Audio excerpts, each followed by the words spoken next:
Each world religion has a different name, but their core values are all the same. Bringing love, peace and kindness to everyone, we can all learn together and have some fun.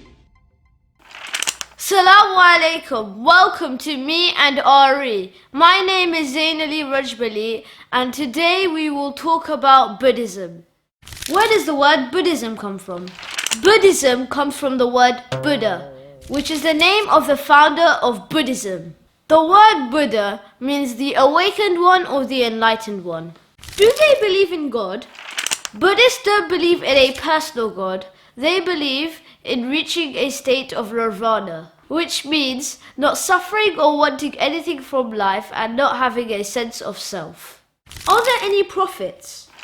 A prophet is someone who spreads a message of God. But because Buddhists don't have a God, they cannot have a prophet. Do they believe in an afterlife?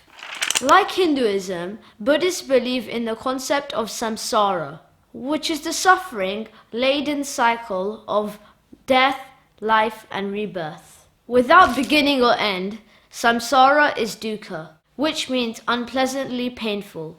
Every rebirth is temporary, and in each rebirth, someone is reborn somewhere else according to their own karma. Do they have any holy books? Buddhists have the Tripitaka, Mahayana Sutras and the Tibetan Book of the Dead, which are the three major Buddhist texts. The Pali Canon, which is the Tripitaka, means the word of the Buddha and includes Buddha's speeches and teachings to his students. What food can they have or not have? There are no specific restrictions to food in Buddhism, but under the concept of ahisma, some Buddhists will follow the lacto-vegetarian diet. Do women have to cover their head? Buddhists focus more on the internal than the external, so the concept of clothing is not important, so they don't have a concept of hijab.